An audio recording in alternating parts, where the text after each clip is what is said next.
अस्सलामु अलैकुम वरहमतुल्लाह। आज हम गुफ्तगू करेंगे नमाज चाश्त के बारे में कि चाश्त की नमाज में अल्लाह रब्बुल इज़्ज़त ने क्या फजीलत, क्या बरकत और क्या अपना करम छुपा कर रखा है। अल्लाह के नबी सल्लल्लाहु अलैहि वसल्लम ने इरशाद फरमाया कि जो बंदा मुसलसल हमेशा चाश्त की नमाज पढ़ता रहता है, अल्लाह ताला उसके गुनाहों को माफ़ फरमा देते हैं, अगरचे समुंदर की झाग के बराबर ही क्यों ना हो। समुंदर की झाग को कोई अंदाज़ा लगा सकता है? समुंदर की झाग तो बहुत ज़्यादा होती है। फरमाया अल्लाह रब्बुल इज़्ज़त इसके समुंदर की झाग के बराबर भी गुनाहों को माफ़ फरमा देंगे। ऐसे ही फरमाया कि चाश्त की नमाज पढ़ने वाले के लिए जन्नत में सोने का एक महल तैयार कर दिया जाएगा। सोने की कीमत गरीब से जाकर पूछो, मालदार को भी पता चल जाता है कि सोने की कीमत क्या है। जब बाज़ार में, मार्केट में लेने के लिए जाता है तो वहाँ पर तो सोने का महल मिलने के लिए अल्लाह रब्बुल इज़्ज़त ने रखा हुआ है। किसके लिए? चाश्त की नमाज पढ़ने वाले के लिए।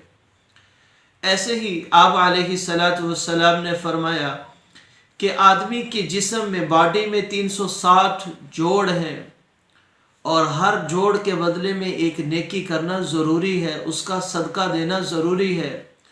सहाबा ने पूछा, या रसूलुल्लाह सल्लल्लाहु अलैहि वसल्लम, हम अपने जिस्म के एक एक जोड़ का सदका कैसे दे सकते हैं, कैसे मुमकिन है? तो फरमाया, तुम्हारे लिए चाश्त की नमाज के 4 रकात या 2 रकात पढ़ लेना, तुम्हारे जिस्म के हर जोड़ के बदले में सदका बन जाएगा।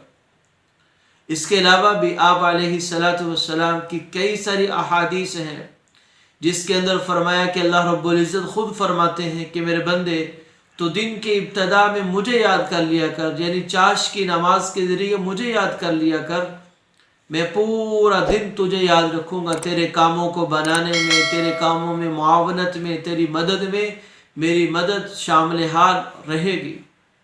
चाश्त की नमाज के बारे में बुज़ुर्गों ने ये बात फरमाई है कि इसकी पाबंदी करने वाला कभी फ़कीर नहीं होता, कभी उस पर फ़क्र नहीं आता, तंगी नहीं आती। माशी हालात जितने भी ख़राब हो जाए, अल्लाह रब्बुल इज़्ज़त चाश्त की नमाज पढ़ने की बरकत से इसको माशी तौर पर सारी तंगियाँ ख़त्म फरमा देंगे।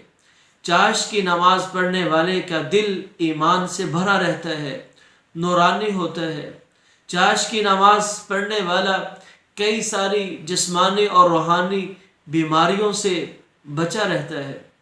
तो चाश्त की नमाज अमूमन पढ़ी नहीं जाती कि इसका टाइम वो होता है या तो लोग सोए होते हैं या कारोबार में होते हैं, यानी तुलूए शम्स के बाद से लेकर ज़वाल तक के दरमियान का बीच का जो वक़्त है वो तकरीबन इस चाश्त की नमाज का वक़्त है।